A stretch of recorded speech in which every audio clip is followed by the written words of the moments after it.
안녕하세요. 안홍주라고 합니다.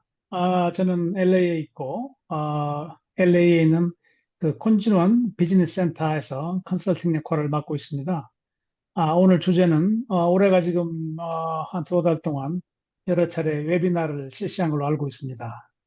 첫 번째는 제가 했었고, 오늘은 마지막으로, 브렛 레이먼드라는 그 할리우드에서 활동하고 있는 장편 애니메이션의 감독이자 작가 인 강사를 모시고 1시간 정도, 한 40여 분 정도 스토리텔링, 소위 그 할리우드, 미국에서 장편 영화의 스토리텔링에는 이게 어떤 식으로 그 접근을 하고 어떤 식으로 분석이 되는지 이런 주제를 가지고 어, 하고 마지막에 Q&A를 하는 방식으로 할 테니까 오늘 이제 제가 지난번에는 제가 우리말로 했지만 이번에는 또 미국인 강사라 영어로 하기 때문에 뭐 번역이 밑에 자막으로 제공되는 걸 알고 있는데 좀 주의 깊게 잘 들으시고 한 뭐 40분 내에 이 심도 있는 내용을 가지고 한다는 게 조금 무리일 수도 있으나 하여간 오늘 한번 시도를 해보고 여러분들이 또 이게 녹음도 녹화도 되니까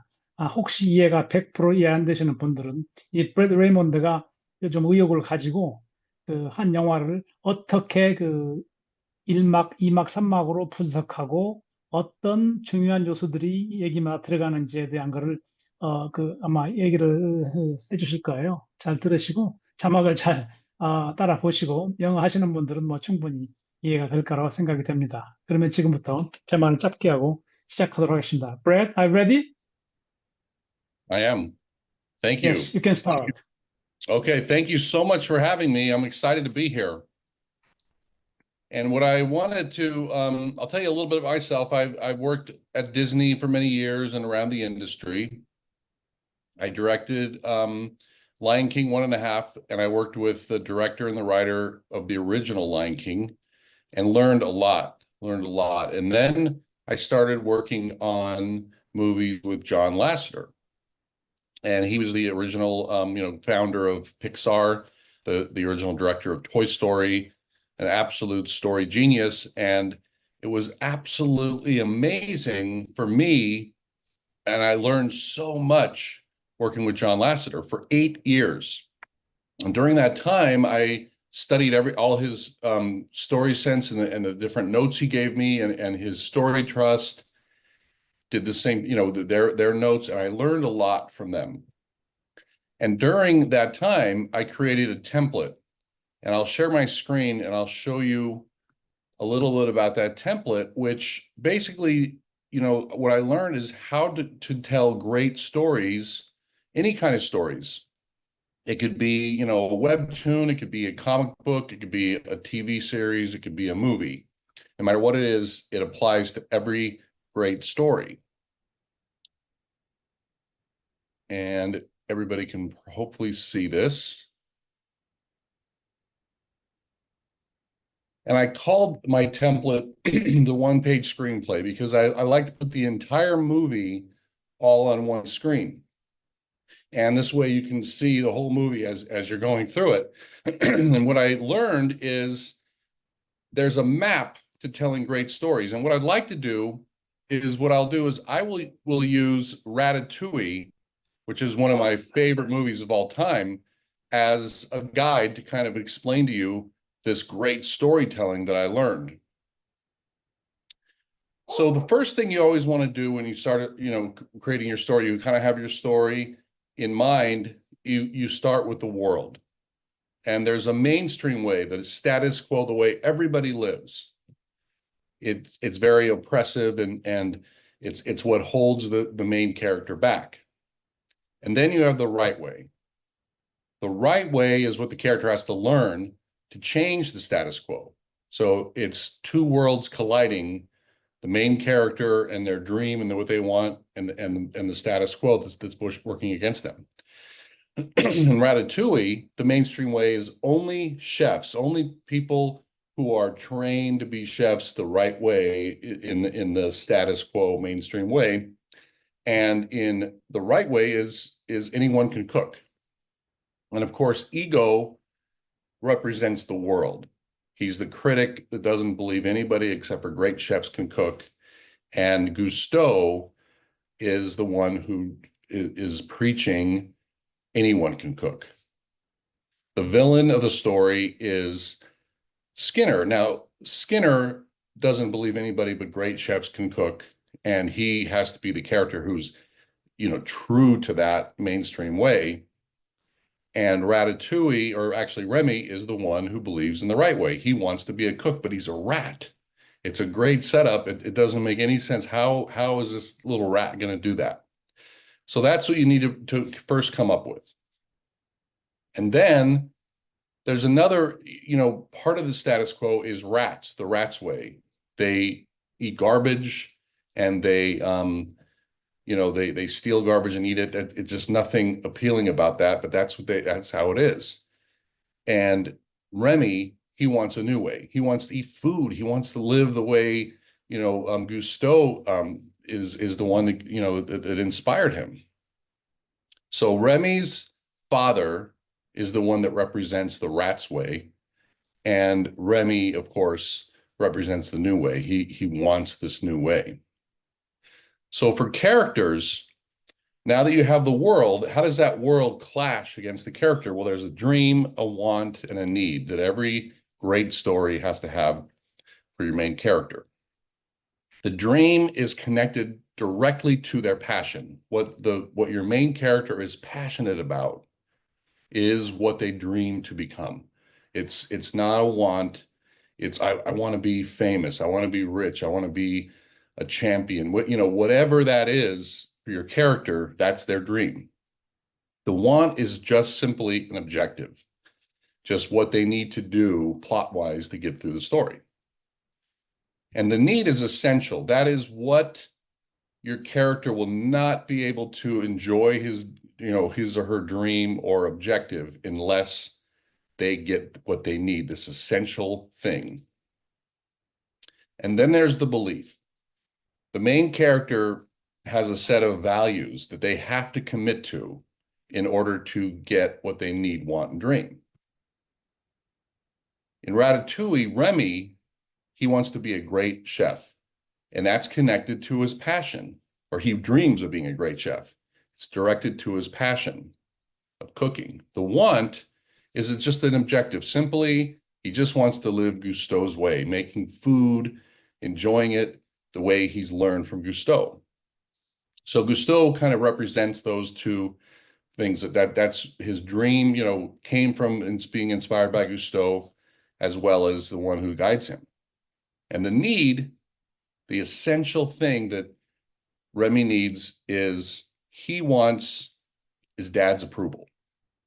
He needs his dad's approval. It's the core, that like to his core, that nothing else would be right. If he lives Gusteau's way, has his dream, but his dad doesn't approve of him, it wouldn't feel the same. So his dad represents that, the one who's working against it, as well as the one who he wants to accomplish through. Now, the belief system for Remy is an antagonist hero. This character is not a flawed character like a protagonist. And in this particular story, an antagonist character is the one who's constantly trying to live out what they dream of, what they're passionate about, and they take big risks to do it. And in this case, all they have to learn is to be themselves, because they're not flawed. But in this world, as you can imagine, Remy can't be himself. He can't walk around in the human world and make food and everything. So it's a perfect setup. So that's a great thing to find in your story. What is that? What is holding the character back from being themselves? It's because that belief, if he can be himself, he will get his father's, he will get what he needs, and his father will approve of him, as we see in the story. And of course, his dream will become true as being the greatest chef in Paris, as Ego calls him in the story. So the first thing is once you know your character's dream, want, need, and belief, you need to come up with the supporting characters. And I kind of like to put a circle around them, because that is they're supporting them. They're giving him a big hug basically, and trying to guide him to what he really dreams of. So the first thing is they want, belief, dream, need. There's characters that guide the main character, the supporting characters, just what it's called. They support the main character and guide Remy to these things. So the want is always the main, who's the main relationship? And that's Linguini. Linguini is actually the protagonist of the story. Linguini is flawed. He's not reliable. He can't hold down a job. He's not used to people, or anybody, depending on him. And that's something he says in the movie. And Remy and Linguini are the main character. So the main character relationship is always the one who guides the main character in their want. As you know from the movie, if he can't hide in his hat, there's no way Remy can get what he wants. So that works out perfectly. The dream is always represented by the main character. It's their dream. It's very private. They never say anything. As you know, in Ratatouille, he never mentions, I want to be a great chef. He never says it once. He just talks about his passion, which is brilliant storytelling. So always remember, your main character, it's a private dream that the audience has to figure out by what is put on the screen visually or what is written in the action of a screenplay. And the need is guided, the one who guides the main character toward what they need without actually saying it specifically, because that's not very good storytelling. You always want to, kind of camouflage it, is Emile, Remy's brother. He mentions, oh, dad wouldn't like that, or, oh, dad's not going to, that's not something dad ever said. That is just the camouflage of mentioning dad and that he's guiding him toward what he needs to do to get Remy and dad together. And the belief is being yourself in this particular case. And so Remy's guide is Cousteau, the little ghost. He's constantly telling him, this is how chefs work. Chefs, chefs don't steal, they make food. And he's constantly guiding him. It's perfect. But now in great storytelling, you also want characters who are clashing and trying to stop your main character from getting what they want, need, believe, and need. And dream. So in this case, the dream again is Remy. And the only thing that Remy can do to work against his own dream is doubting it or being disappointed that this dream is, at times in a story is looking like it's not going to happen. The villain, is always the one that's pushing against Remy's want. He doesn't even know Remy exists for most of the movie, but he's trying to stop Linguini, who's the main character, or the main relationship with Remy, and Remy's inside of his hat. So he's always trying to stop this from happening. And of course, the dad is the need, is the one that always reminds Remy by telling him, this is the way rats live, humans are dangerous. That's his way of saying, I don't agree with you. We are not, I don't accept you. So he's constantly reminding Remy. And the belief working against Remy is that Remy is hiding. He's stealing food for his family through the story.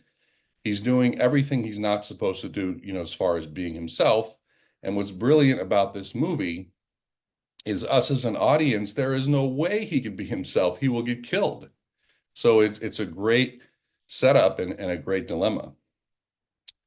And so then what I like to do is I like to put the whole movie, as I said, all on one page. So there's Act 1, Act 2, Act 3, screenplay structure, and these are the page numbers, as well as, it's just a guideline to tell you how the story goes. Now, this would work for a webtoon, this would work for a comic book, this would work for a series, and there's all kinds of, ways that I could describe that. But for right now, we're going to talk about the movie, Ratatouille.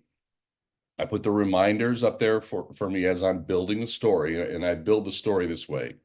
But because we're using Ratatouille, I'm just showing you what Ratatouille did as the final movie. There's a way to sort of start building your story that I teach in my class. But right now you have your reminders as you're building it, right? And I like to name Act 1 the static world for an antagonist hero. That's an antagonist hero is the one that's trying to live their passion, things they love, even though the world will not allow them. So it's static to them, and they're trying to move forward. And you want to right away set up the right way, which anyone can cook. And you want to set up the mainstream way, which only chefs can cook. I just kind of put it in italics, meaning it's trained chefs, only the ones that the world thinks could be chefs. And you want to introduce your character in a form that will remind you what type of character they are. And this movie is brilliant. And right away, the first thing on screen is on the TV is Gusteau talking about anyone can cook. Then you go to Ego, and he's the mainstream way saying, no, I don't think that's true. He's talking about his book. And then you see Remy with Gusteau's cookbook, which we'll learn later. You don't have to get all the information in the first shot. Obviously trying to he's bursting through the window. He's working against the world. It's a perfect setup. So then once that is established, you want to set up, obviously Remy is connected to the right way. He loves cooking. We will get that in the next scene. But you want to see that Remy is trying to be himself. He's trying to commit to that belief system.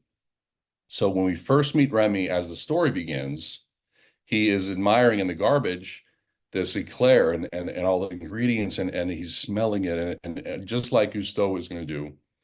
And then you introduce his need, the guy who's guiding him is Emil.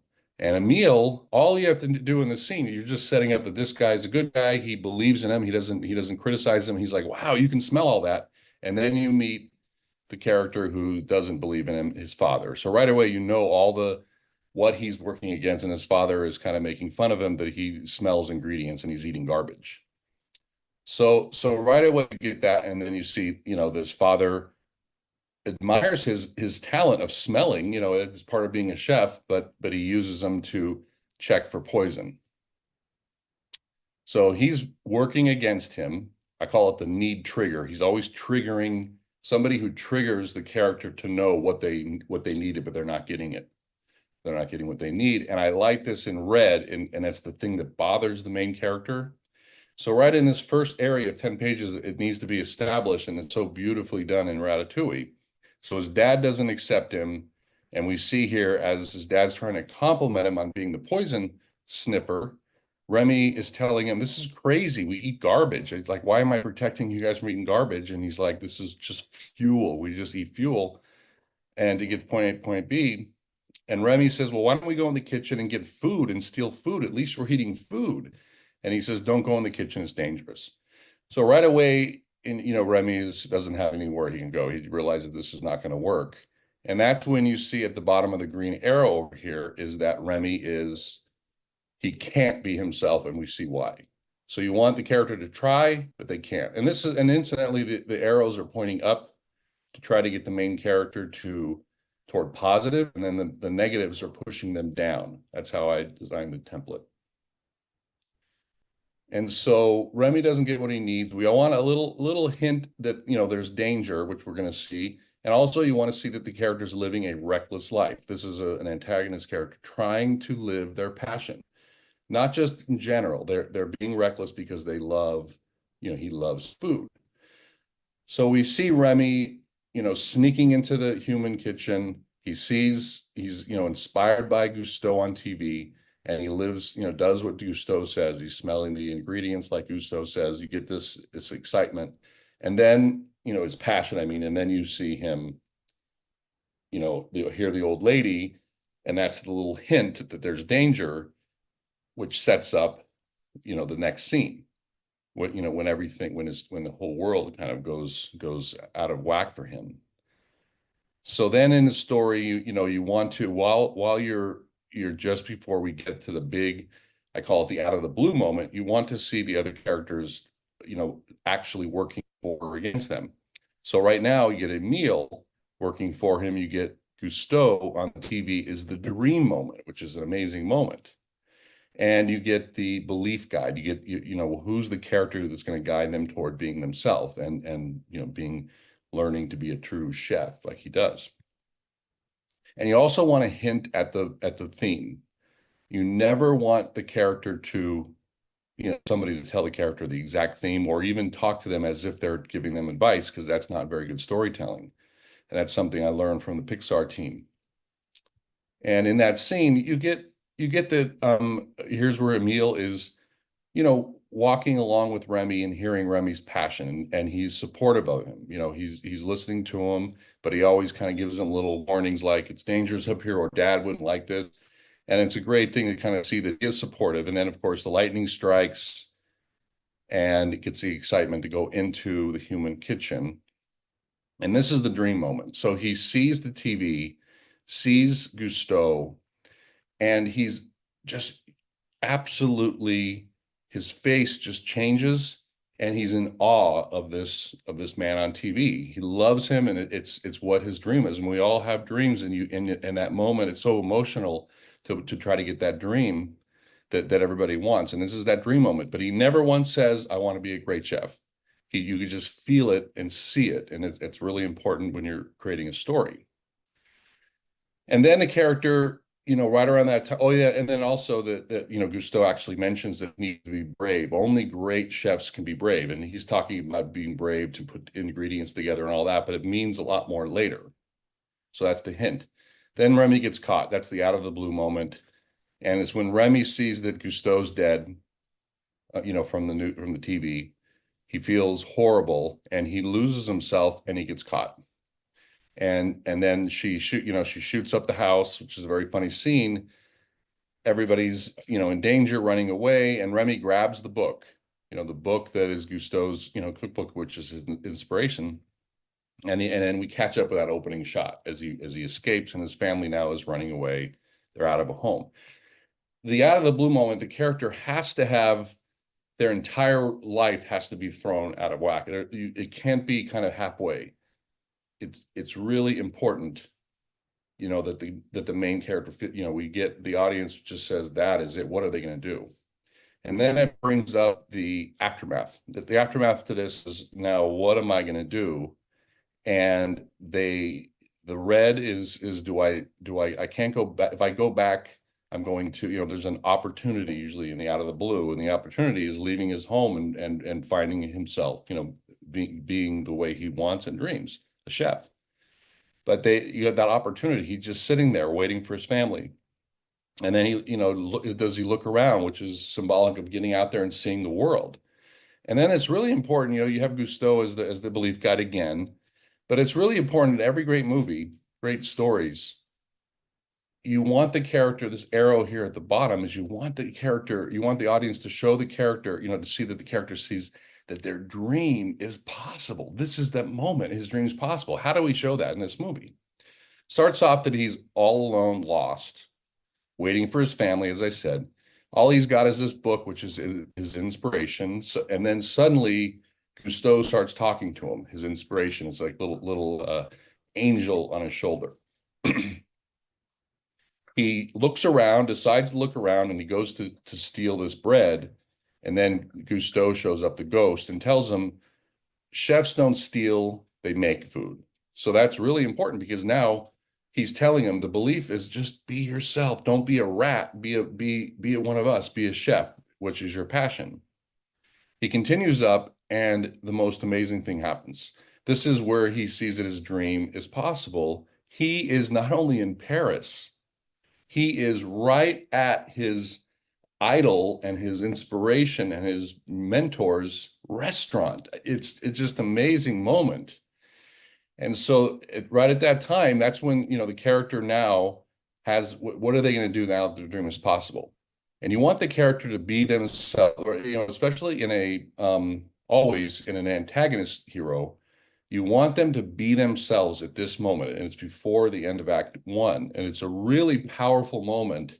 So right before they kind of go into that Act 2 and where the story, the adventure starts, they become themselves and they do something extremely reckless at this point.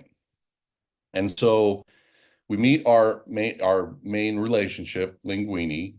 We set up the purple letter, which is something for later. And we see that he's unreliable, and he spills the soup.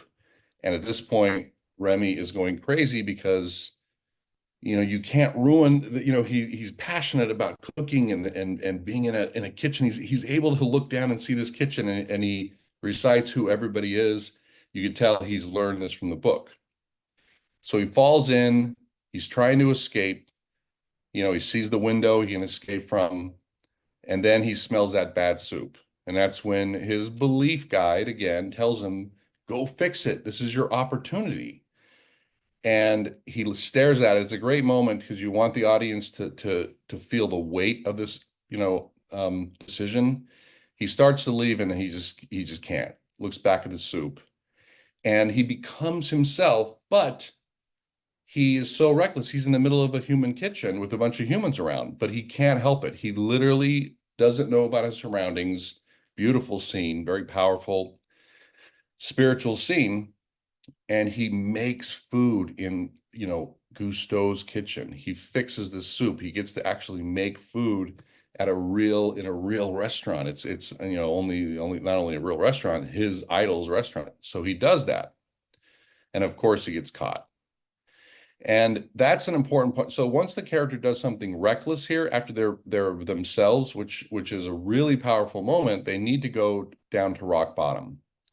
And when it's impossible for the audience at this point to believe the character would go back to their old life, and they've set it up perfectly. There is no old life, and you don't want the character to go into Act Two because the filmmaker wants the character to go into Act Two. You want to believe that the character themselves are doing it. So he's in rock bottom. He gets caught, and there's a great moment. The chefs in the kitchen love his soup, so you need that moment that he is actually, there's something to risk your life for. He has a chance to be a great chef.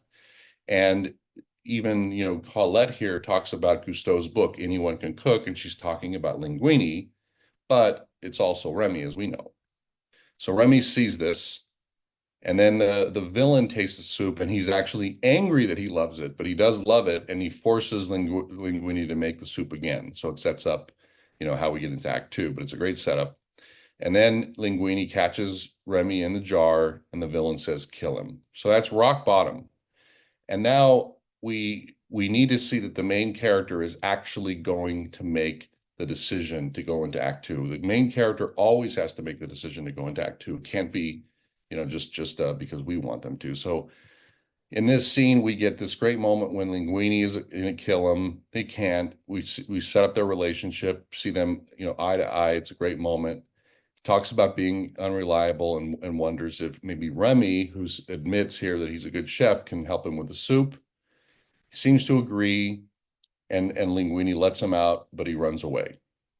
It's very important because you don't want him to just go along in the jar because he's not making that decision. He's being carried. So he stops, looks back, and he realizes here, this is the only chance he has at his drink. He doesn't say it, but you can tell it in his face. It's great, and you can write it in your action when you're writing your screenplay. He realizes this is possible, and now he comes back. That's his decision. So at this point, I want to talk about like bigger moments in stories. So this is the want. The want is to live Gusteau's way. This is his chance to live Gusteau's way, and at the same time, his dream can be answered. So in a character's want, which is a big deal, is you want the character to have. There's three little mini steps that happen and going into your story once you're going into Act Two. First step should be very simple, easy. Second step has to be dangerous, and the last one is that last chance.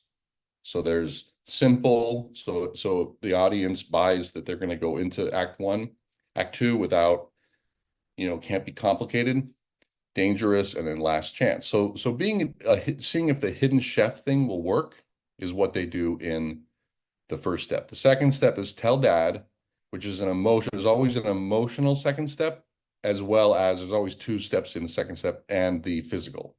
Maintaining this being a hidden chef, and the last one is to help Linguini. So what's great is the first step always concludes at the midpoint. People for the longest time don't know what to do at the midpoint. The midpoint is when the first step is resolved. And that is when, they're having a difficult time. They figure out the hat.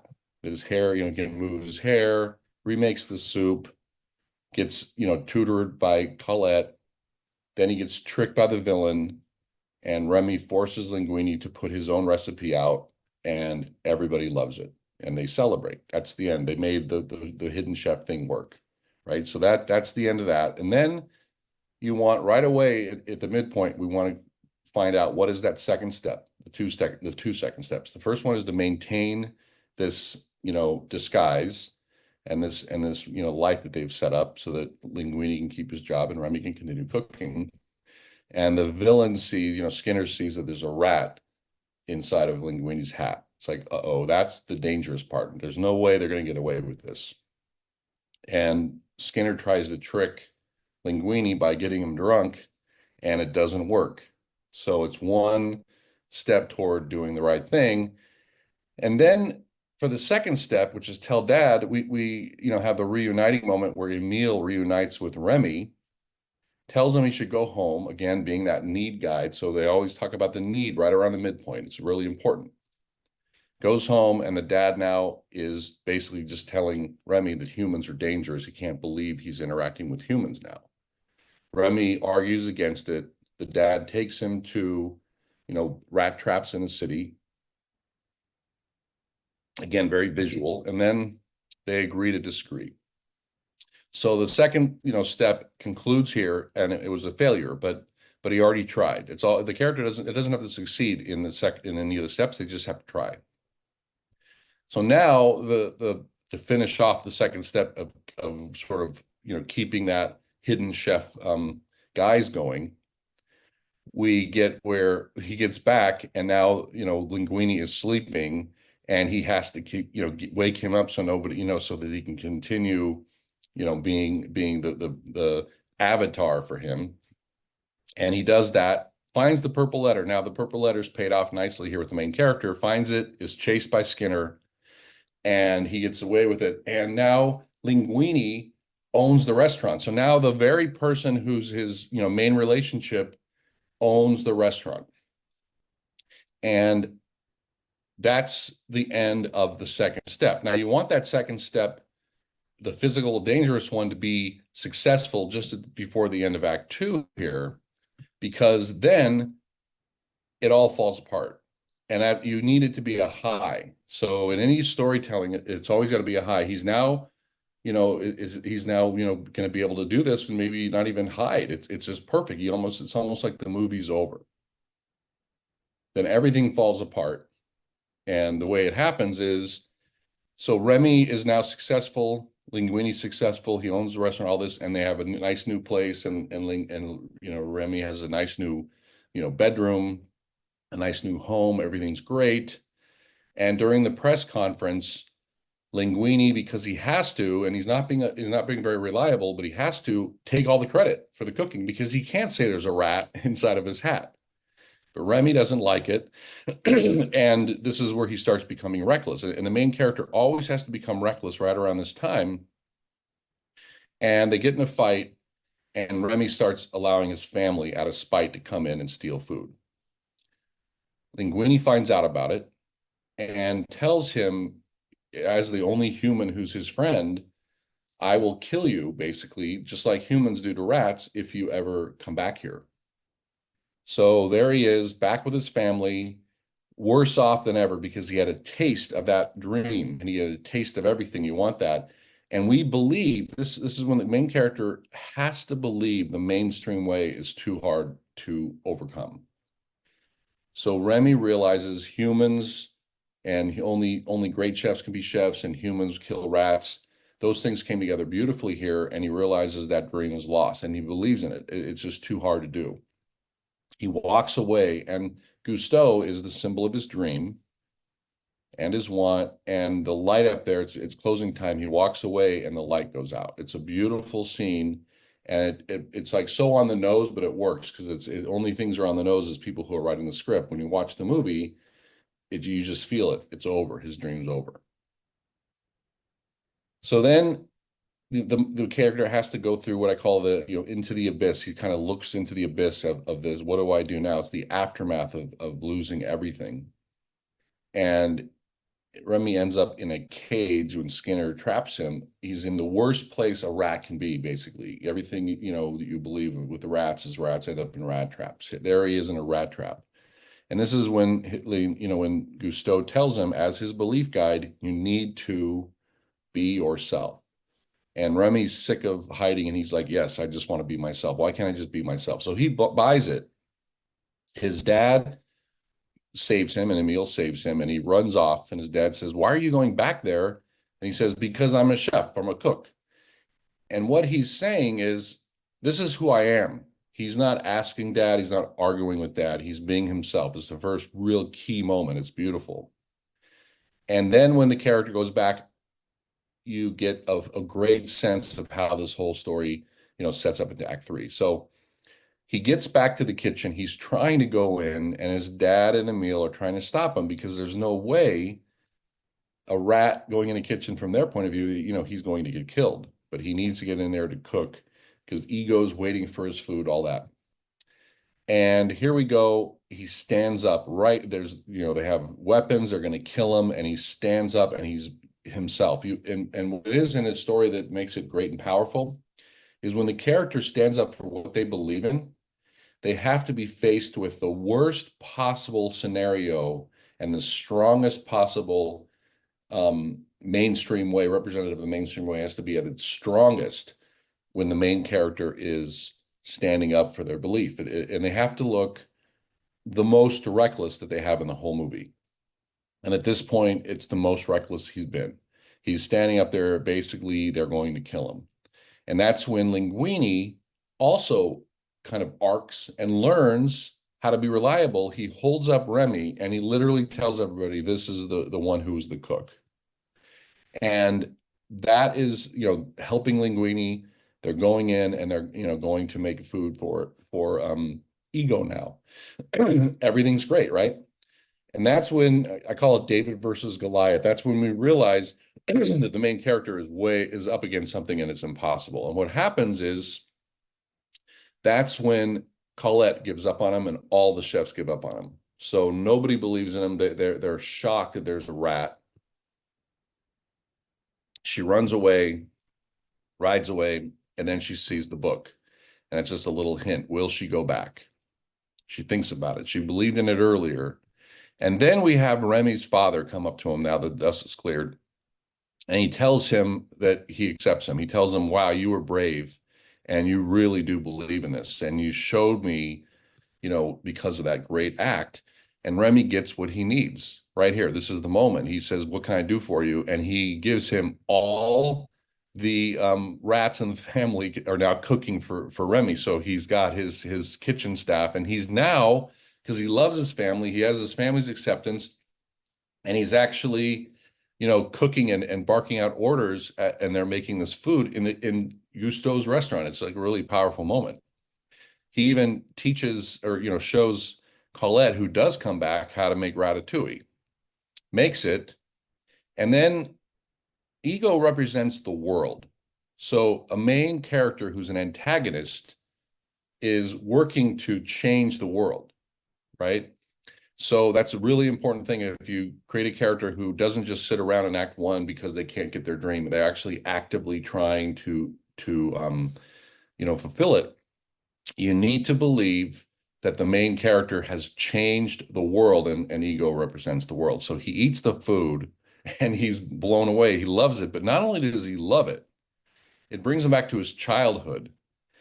And what happens is Ego's life has been changed. I mean, it changed his life. He loves his food so much. His life has been changed. So the audience needs to believe this. You see this, and then right away he says, and this is when the villain comes in or the world comes in really strong and basically makes it impossible you're so close, but he makes it, the world makes it impossible for the main character to get what they want. And he wants to meet the chef. Well, here's the man who thinks a human, especially, that made the food, wants to meet him.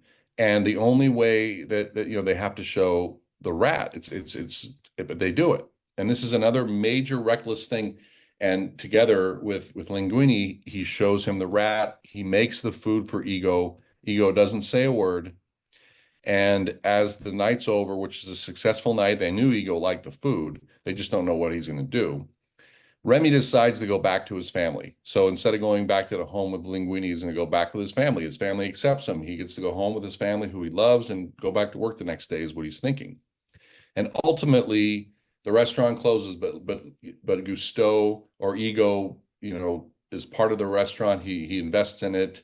Also, Remy's family is all there in the restaurant. And when a character gets what they dream of at the end of a movie, you want one visual hint or sort of a little bonus. And this is the first time that Remy in the entire movie has worn a chef hat. So it's kind of a powerful little moment. And Ego mentions in his review that Remy is the greatest chef in Paris. So he gets the great chef. He needs his family's approval, gets that.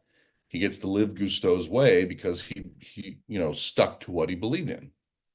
And so that is the template for Ratatouille. And this is what a template looks like. The final template, as the movie's final, as this is a lot more detailed than the starting point of a template. And I teach a class where I teach you how to create your story all on one page from the beginning. And it's really fast. I use it all the time as I co-write with writers. They're blown away by it. And we write very fast because you know where everything belongs already. So it's one-page screenplay, and it's and there's classes, there's Q&A calls all live with me. There's one-on-one sessions and everything, and it's at onepagescreenplay.com on my website. And that's it. Thank you all for listening. It was great talking about it. I love talking about storytelling. And again, thank you all for having me. Thank you, Brad. Thank you so much.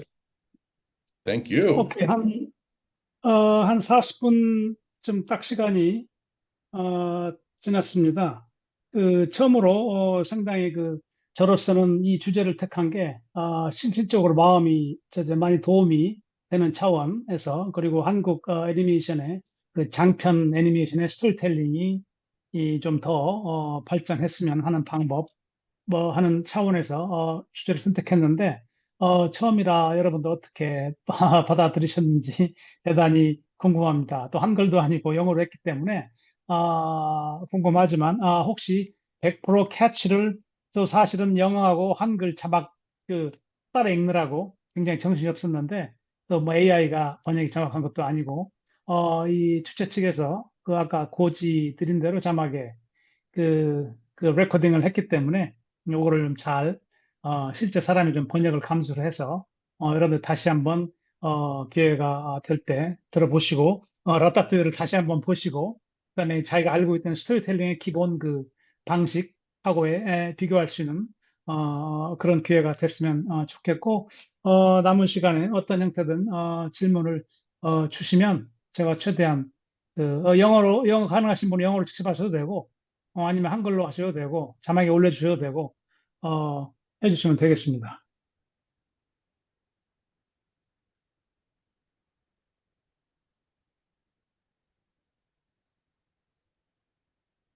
질문을, 예, 자막에 올라온 걸 제가 보겠습니다. Okay, Brad, hear me? Yes. Okay, first question. The storytelling analysis you present today, is it going to apply to a TV series as well? How is it going to be, different? Well, that's a good question. Basically, let me share my screen real quick and I'll explain it. Just so that it is. See, we'll go back and we'll go back to the ending. So you see, this is, for a movie, you have Act 1, Act 2, and Act 3. So, and it's just for a movie.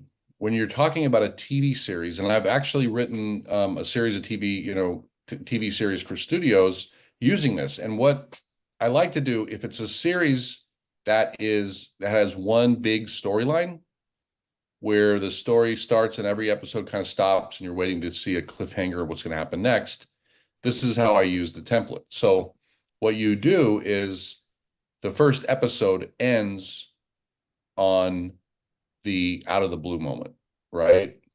So Remy's living his life, and suddenly the lady caught them, and his life is over, and it ends there.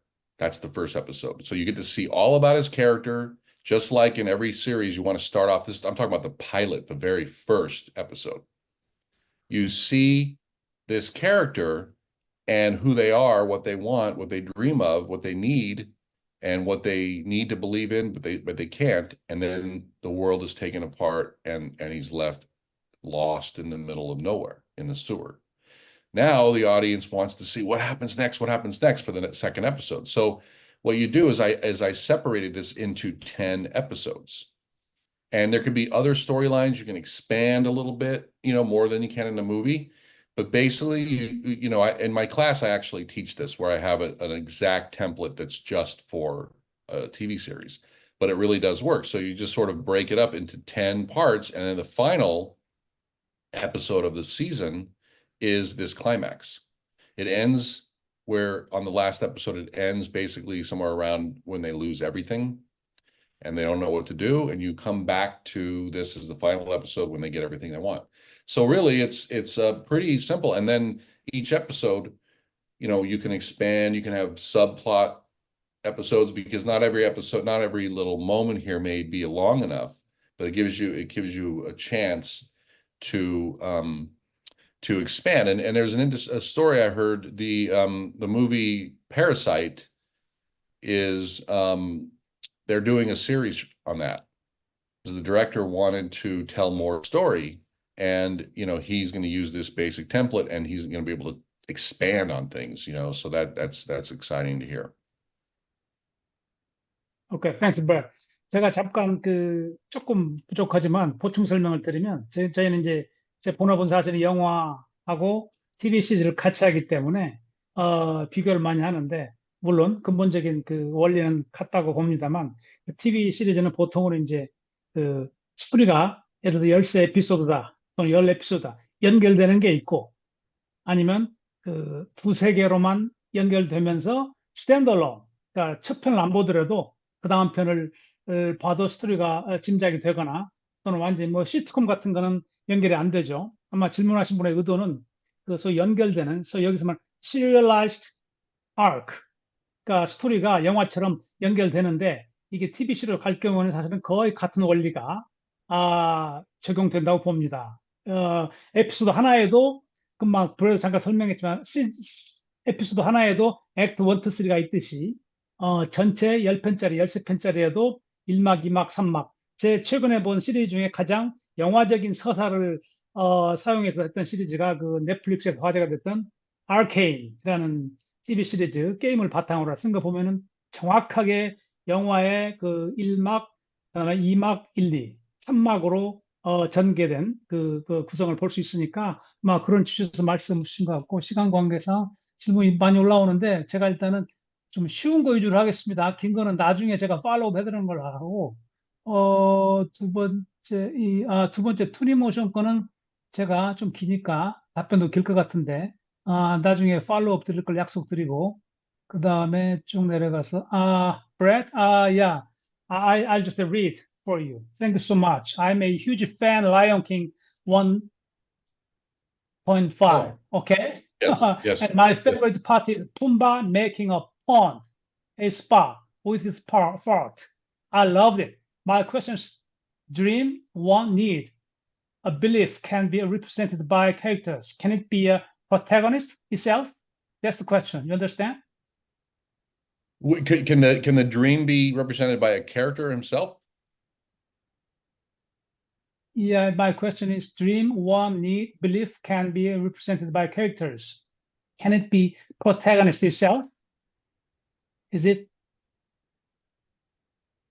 Can it be the protagonist himself as the character who's representing the dream, want, and need? 질문하신 분 혹시 거기 계세요?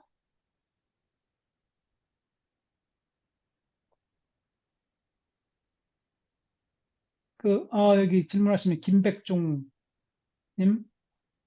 영어로 질문하셨는데, 거기에서 조금, 아니면 일단 잠깐만요. 하여간 제가 이 기록을 가지고 추후에 팔로우업 드리는 걸로 하고, okay, Brad, next go to next question. I mean, to save time. I really enjoyed your time lecture. I am a huge fan of Pixar storytelling. I'm curious when it comes to story-rich pitch games with the user interaction rather than theatrical animation. What storytelling approach would you recommend? I'm not sure, Brad, you can reply to this, the interactive storytelling things. Do you think Pixar storytelling techniques could be effectively applied in that context? What do you think? I don't know Yeah, how to it can answer. be it can be applied to anything. So first of all, I want to thank the person who loved Lion King 1.5, 1.5. I appreciate that. And Uh, yes, the answer, if the question is yes, can the character be represent? Can their want, dream, and need be represented by the main character? Yes, it can. It's something that okay. they it doesn't have to be another character. Now, the other character, the question is about Pixie Hollow Games. Did Pixie Hollow Games use the same Pixar techniques? Was that the question? Yeah. Yeah. Yeah, it did, and that's a really good question because you can apply these techniques to a story that is extremely short. I was using this in a 1 minute shorts. We were trying to figure this out on the Tinkerbell. They had a series of shorts that we did that were less than a minute, and we could use it there. For Pixie Hollow Games, you literally truncate everything down to, I think it was 22 minutes long, roughly. So all those moments still are there, and they all need to be there. And Rosetta was the protagonist who did not like sports, and she was afraid of all this stuff, and she didn't like mud and all that. And she's the one that's going to grow. But all those moments happened in that story. It just needs to be truncated and done shorter, each moment. So it's definitely, and it's so easy. I mean, that one I needed to do very fast because they needed to get it on the air at Disney Channel. So we needed to write that really fast, me and Jeff Howard. So this template just helps you write really fast because there's no more questions about where things belong. It's just coming up with the ideas. So that's a great question. 오케이. 충분한 대답이 되는지 모르겠습니다. 질문이 너무 많이 올라와서 밑에 짧은 거 위주로 몇 개 보겠습니다. I really enjoyed your lecture. I'm a huge fan of. Oh, it's already answered. Okay. Oh, next quick questions. So, I mean, the following the TV series and the feature storytelling. I mean, comparison. Do you mean that each episode try to, I mean, adopt that one-page screenplay analysis? That's the question. I actually answer briefly in Korean. Oh, that's definitely. I mean, each episode should try to adopt the one-page screenplay. But Brad, what's the professional opinion? Yes, you would first is you take, if it's a continuing story, the whole series is one big story told in a number of episodes. You use the one-page screenplay template, the Pixar system, by each episode represents that section in the big template.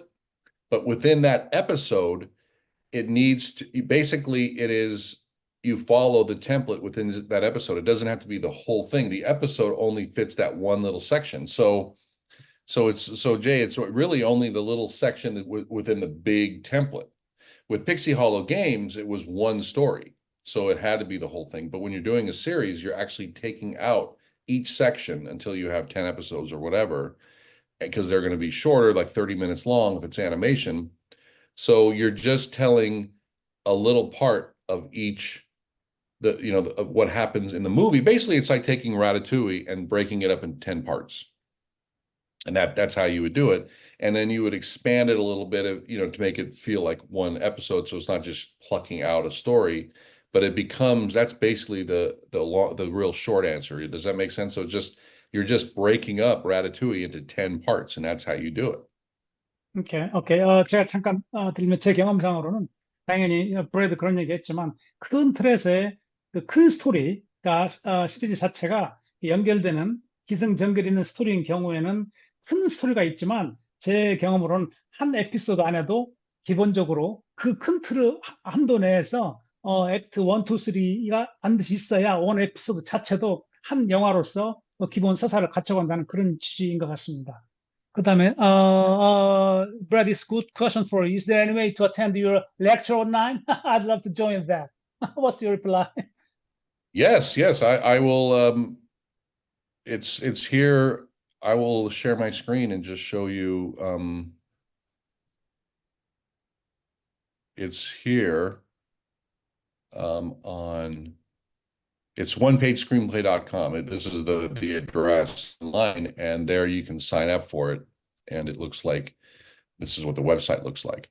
And down below, you can sign up and there's one-on-one sessions. There's also classes, and there's also just weekly 1 hour calls or 1 or 2 hour calls where it's just the whole everybody who wants to be on the call can ask questions, just Q&A. So if you're a member. So yeah, definitely I would love to see you there. And it's a really fun group. We all talk story every week, and the classes are designed in detail around this, what I teach here.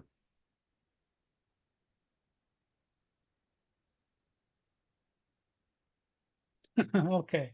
So another interest question. Thanks for your the lecture, but there are so many the rats appearing in the movie. Is there a particular reason for that? There's so many what's? The rats. Oh, rats. Yeah, rats. The characters. Yeah. Yeah. It's really that's Remy's life. His life, he's a rat, and his life is a rat, is living as a rat, which is the way rats live. He doesn't want to live that way, so it's important to see them, and then he has to learn how to, cook like a human. So yeah, I think that's why they did that. Okay. Any another question? Is there any online program, Brad, regarding your lecture, or just the website? On my I have a website that I just show that's how each lecture basically talks about how somebody can actually do this with their own story. 오케이. 저 온라인 프로그램은 제가 이 강의는 별도로 사실은 내년에 제가 여러 이제 LA에서 콘진원하고 일을 하면서 내년에 사실은 여러 가지 프로그램을 국가에서 예산이 허락을 한다면은 사실은 그 좀 이런 주제의 강의가 한 시간으로 끝나는 게 아니고 아시다시피 대학이나 대학원에서 한 학기 1년 강의해야 되는 거기 때문에 그것도 인터랙티브로 이렇게 일방적으로 그냥 강의만 전달하는 건 또 이렇게 문자로 그냥 Q&A 전달하는 것도 굉장히 지금 한계가 있기 때문에 그 여러분들이 다 미국으로 와서 교육을 받으면 좋겠지만 그럴 수 없으니까 온라인하고 오프라인으로 연계된 뭐좀좀 긴 이런 주제로 해서 그 콘진원에서 프로그램을 만들도록 제안을 해보려고 그러는데 그걸로 일단 대답을 하고 싶습니다. 그다음에 시간 관계상 마지막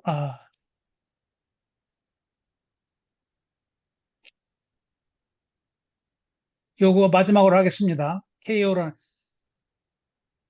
so insightful, informative for me. Great pleasure. I'd like to ask whether you feel that how to build up characters' need or desire can be different by his genre.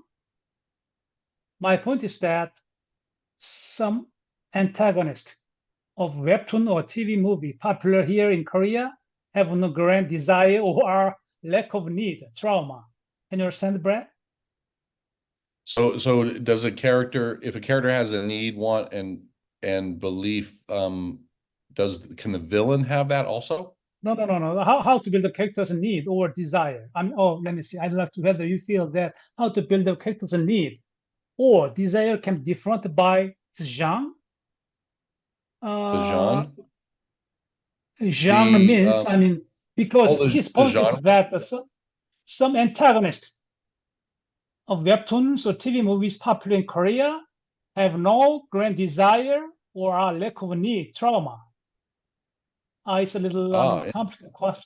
Can you understand? So how do Because so yeah, how do you get a character? How do you get the need, the dream, and the want clear on screen? Is that basically it, or by that different genre. Because by because different by he's different? quoting webtoon or TV movies.